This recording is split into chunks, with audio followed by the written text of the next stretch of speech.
Tiens, si on faisait un stream, ça pourrait être drôle. Twitch.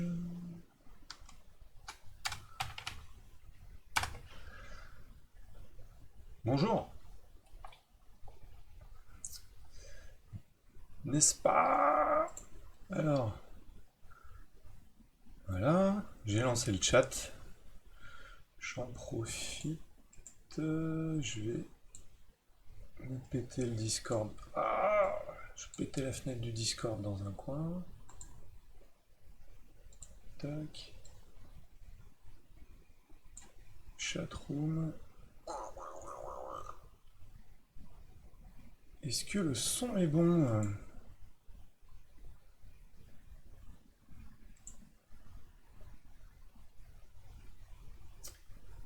C'est toujours la même question. Alors, on était sur Discord. Voilà, alors.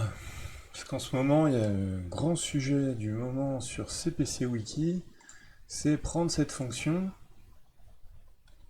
et en faire de l'assembleur. Alors, évidemment, sideChar, on peut commencer comme ça. Le X, c'est pareil, hein. sideChar. On peut aussi commencer comme ça, et ça renvoie un unsigned shortint. Et elle s'appelle ADR2. Ah, voilà, alors là déjà on va voir deux choses. On va voir la première fonction où int, on lui demande ça. Ça nous fait à peu près ça. Donc on voit ici le décalage par 8. Ensuite il multiplie par combien? Par 80 sûrement, voilà. Etc. Est-ce que la deuxième fonction est différente? Ah, elle a pris DE cette fois. Elle n'a pas l'air tellement différente, hein. À savoir qu'il y a juste au niveau des paramètres, au lieu de charger HL, puis plus loin, donc 6,7 de recharger HL, et ici IX plus 4, X plus 5, là il charge que de 5, et là que de 4. Donc c'est un petit peu mieux. Alors ici il y a un petit problème. Enfin problème, c'est pas un problème. Ici on divise par 8. Et on multiplie par 80. Donc on pourrait se dire, oui, il suffit de multiplier par 10, ce qui est presque vrai.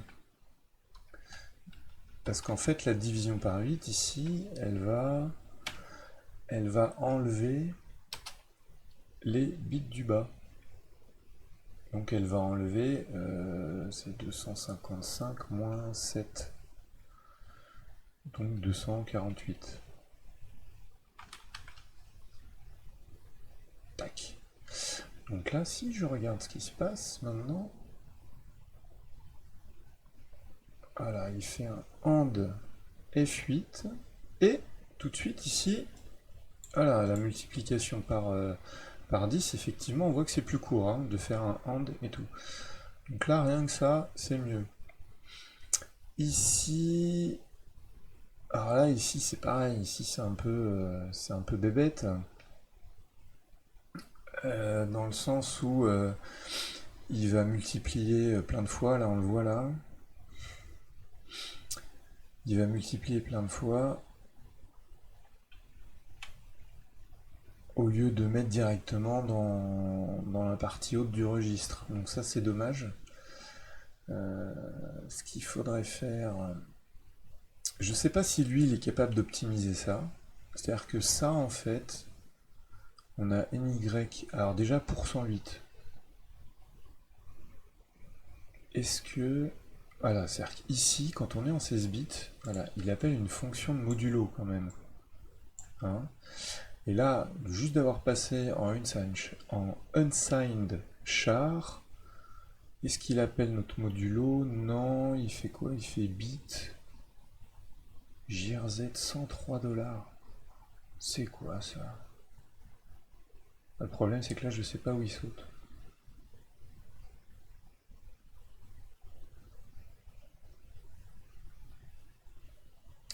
Bon, la décompilation, ça marche mais moyen, hein.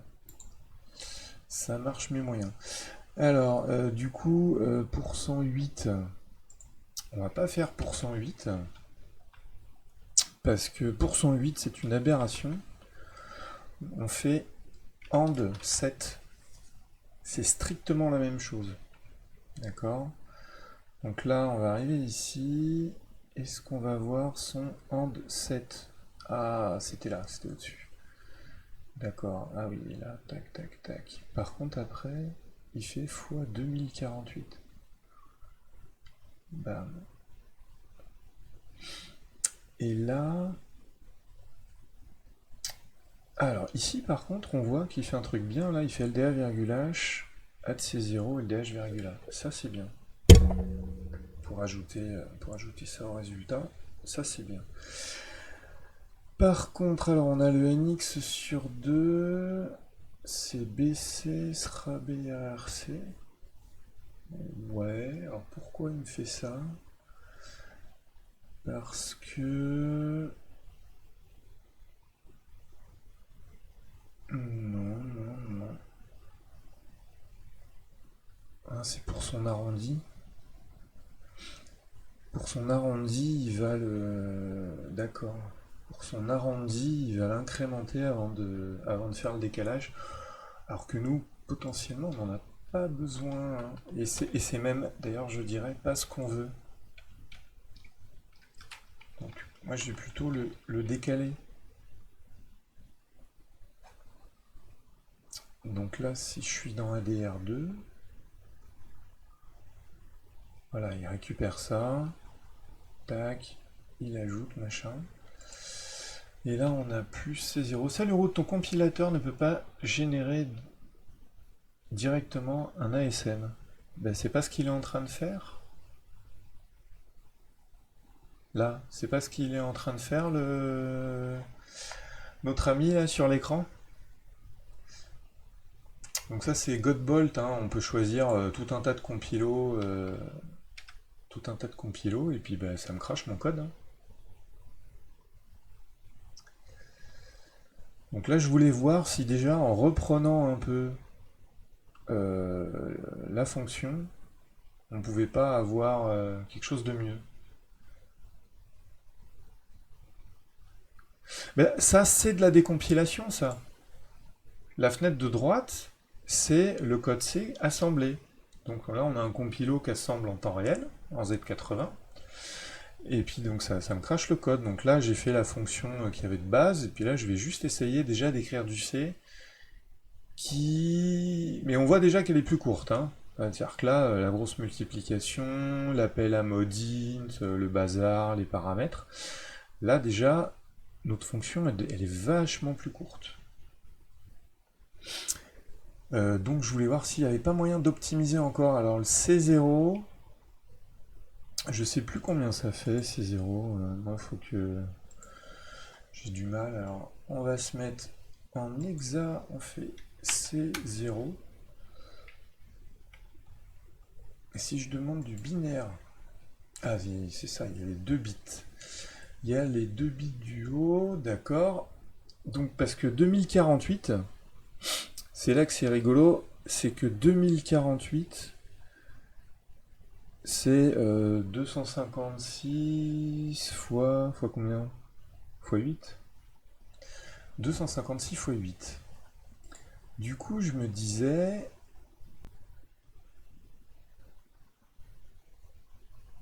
Je voulais factoriser, je voulais intégrer le C0, parce que c'est ce que j'ai fait quand je l'ai écrite en assembleur, cette fonction. Je l'ai écrite de mon côté. Je voulais faire un peu ce qu'il fait là, mais en mieux. C'est-à-dire que là, en fait, il va récupérer au lieu directement de faire le add, et de remettre dedans. C'était pour gratter un peu. Tu fais la demande qui est sur CPC Wiki. Ouais, ouais, bah j'ai déjà répondu, hein, sur CPC Wiki, mais là je trouvais ça rigolo d'utiliser cet outil parce que, par exemple, c'est vrai que des fois, il peut y avoir des choses qui donnent pas envie de faire directement en assembleur. Et le compile C, il peut donner une petite idée, voire éventuellement motiver à faire de l'assembleur quand on voit que ce qu'il fait, c'est pas terrible.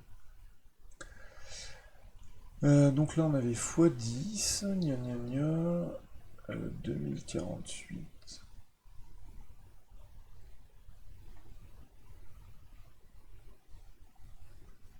Après, là, en C directement, c'est un peu compliqué.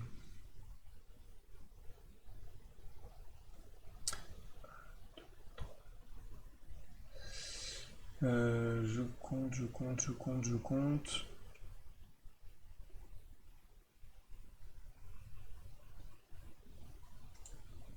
Ouais, non, mais après, je sais pas si c'est... Parce que si je fais ça...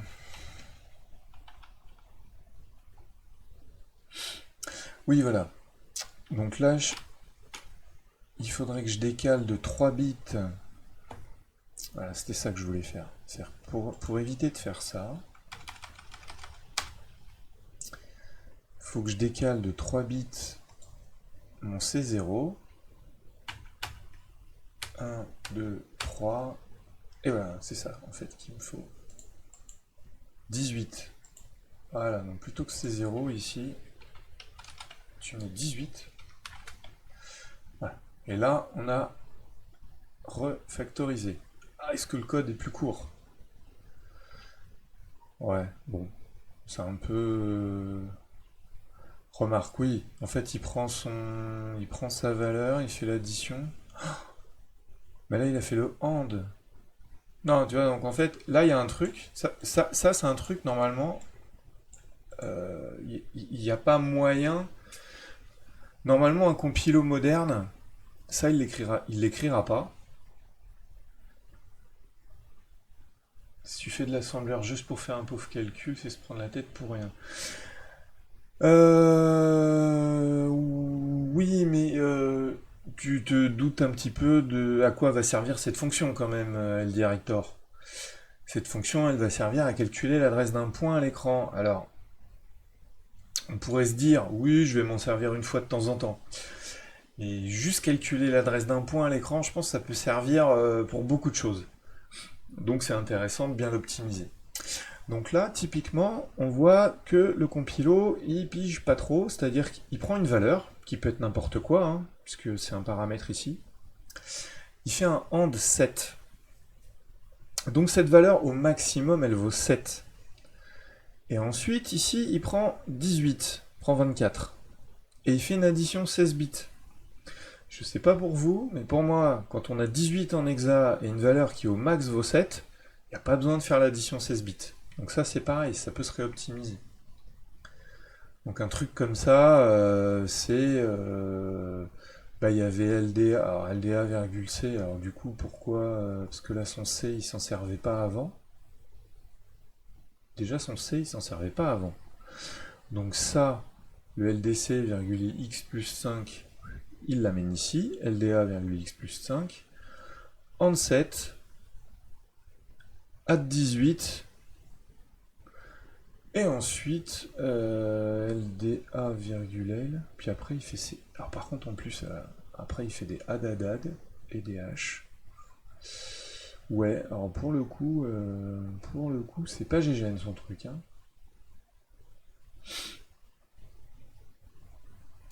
Bref. Bah, si, quelque part, moi je fais ça pour rien, parce que j'utiliserai pas une fonction de cette façon. C'est-à-dire que je m'amuserai pas à le recalculer. En fait, c'est lent. Moi, si je devais calculer l'adresse d'un point, je récupérerais le Y et puis j'irais piocher dans une table. Je pense que c'est ce qu'il y a de plus simple. C'est ce qu'il y a de plus simple à faire. D'ailleurs, faudrait voir comment lui il ferait ça. Unsigned short int. Alors ma ligne, à partir d'un Y. Alors à partir d'un Y et d'un unsigned short int étoile tableau. Voilà, donc on a un tableau qui contient des lignes. Et en gros, return tab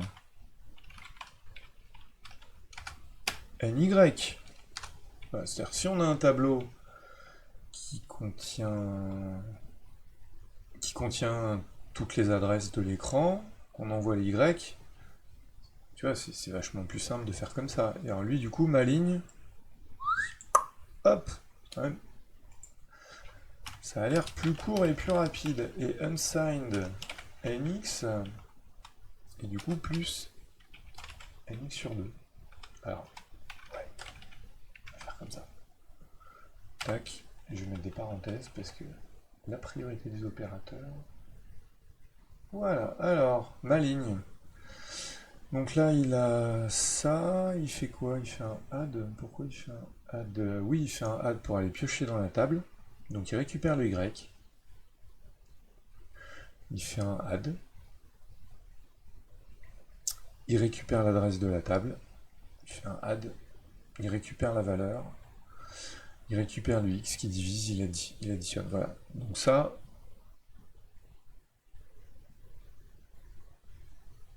coucou Redbug, et ben justement non, le nx divisé par 2 n'est pas compilé de la même façon que le nx shifté de 1. Pour des histoires d'arrondi, il va incrémenter la valeur avant de faire un shift de 1. C'est ce qu'on a vu dans la première fonction ici, nx sur 2.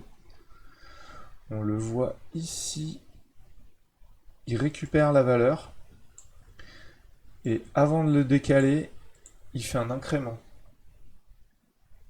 Voilà, bah tu vois, bah je te le redis. Donc avant de le décaler, il fait un incrément. Alors que si on fait le shift, bah il fait le shift. Voilà. Il récupère la valeur, il shift, et on n'en parle plus. Donc il faut faire attention, avec les arrondis, parce que en fait en assembleur, on n'est pas, enfin, sauf avec RASM évidemment, mais la plupart des vieux assembleurs Z80 ont des soucis, on va dire, avec les arrondis. En fait, ils font pas d'arrondis, ils tronquent. Mais le C ne tronque pas. C'est pas comme le basique. D'ailleurs, en basique, sur Amstrad, on a les deux divisés. On a le divisé qui fait l'arrondi et on a le divisé qui tronque. Donc là, c'était ce que je voulais montrer en évidence.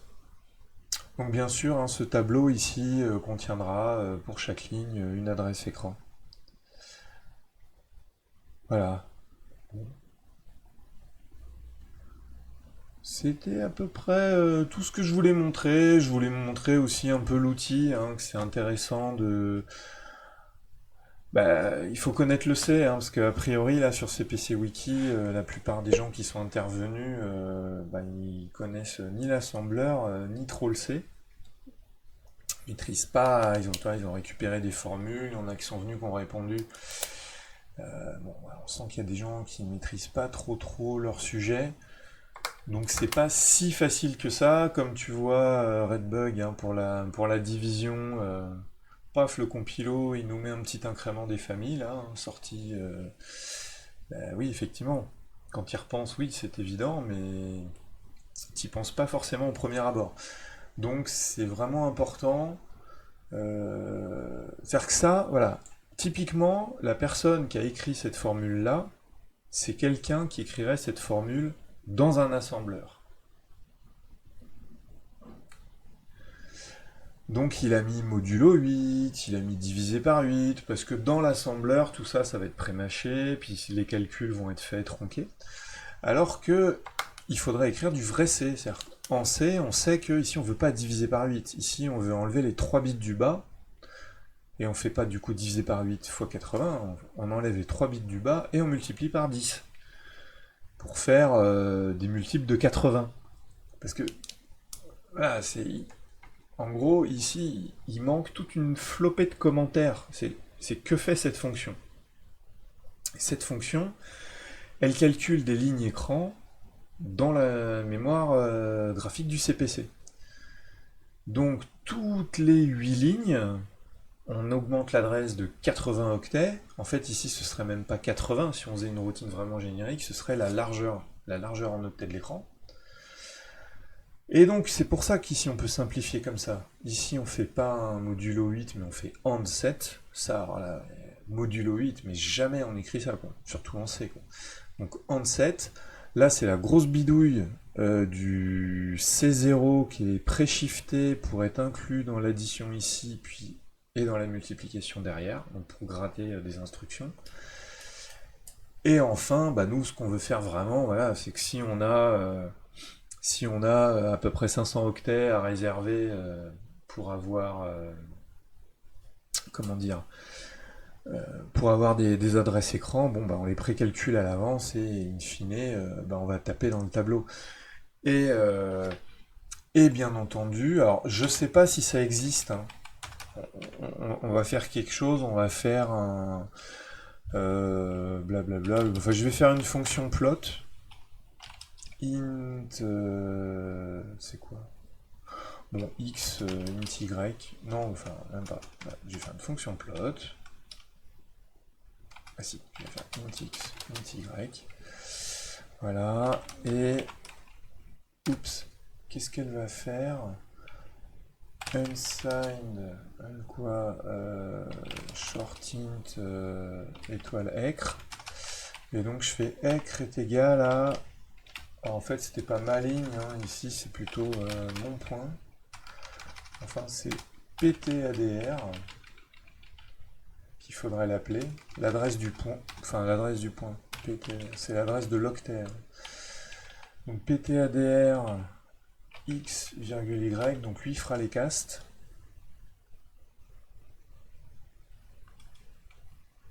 Et après tu fais genre étoile ecr égale...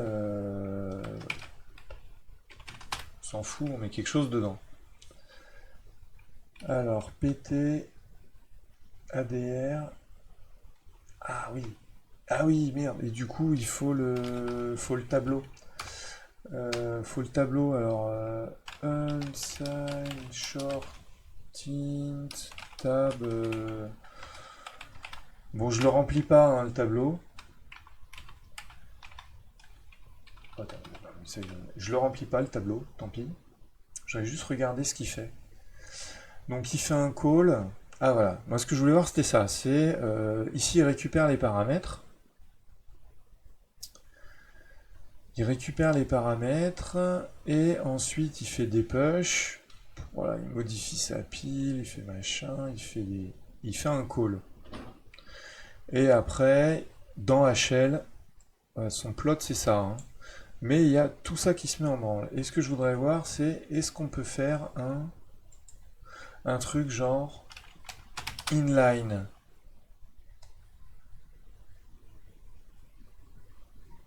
Ah ouais, on peut faire du inline. Donc là, le inline, c'est que la fonction ptradr, et ben maintenant, elle est déroulée. Il fait plus de call, donc il va plus faire sa pile, son call, plus les calculs. Donc là, il va directement se mettre ici. Il fait bim, bim, bim. Donc il fait quoi? Bah, il fait comme la dernière fois, voilà, il récupère son pointeur, il ajoute le x, il additionne, et paf. Voilà, donc ce qu'il faut faire, si on veut mettre des points à l'écran, c'est ça. Et pareil, et le plot, je pense que le plot, il faudrait... Bon là, j'ai fait une fonction plot, mais...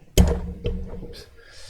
Voilà, en gros, il faudrait se faire un vrai plot avec la valeur, hein. La valeur ici, c'est pas XFF, hein, c'est la valeur qui va être écrite en fonction du point, etc. Et pour ça, et voilà, comme c'est un très vieux compilateur, il faudrait vraiment lui, voilà, faut vraiment lui dire, on veut du inline. On veut pas que tu fasses des calls. Euh,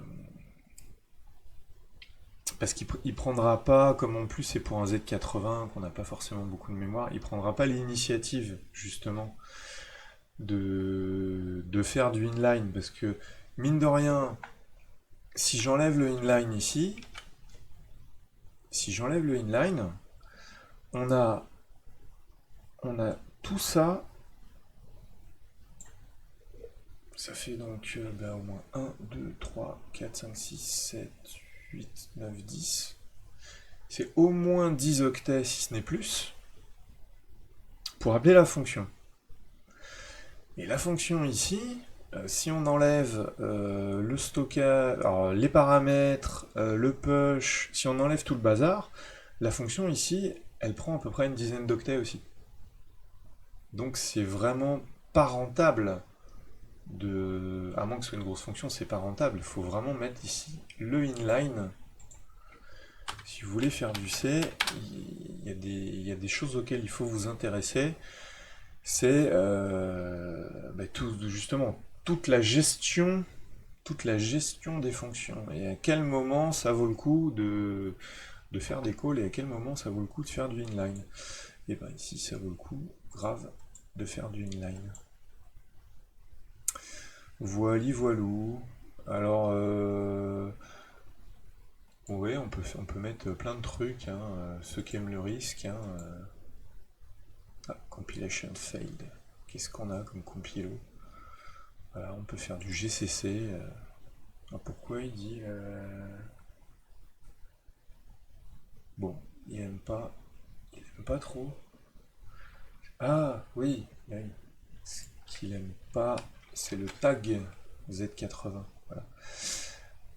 Alors, en assembleur Intel, c'est pas tellement mieux, hein.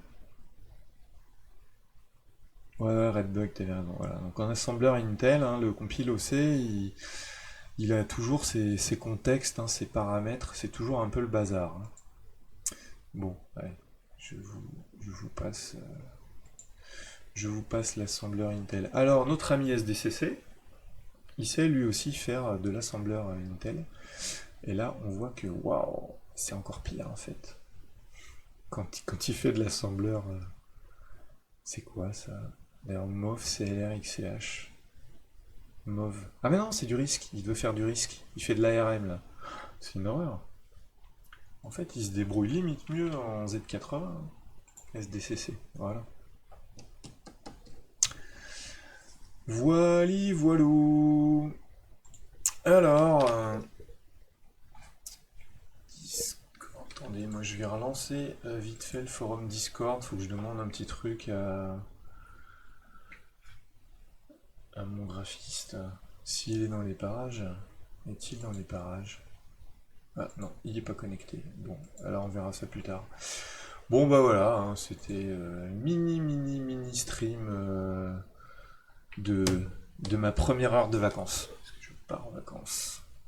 Enfin, je pars en vacances. Je suis en vacances. En fait, je vais rester à la maison. Donc cette semaine, il y a des chances que je fasse des streams. Voilà, toute la semaine. Là. Allez, à plus. Ouais, mini stream.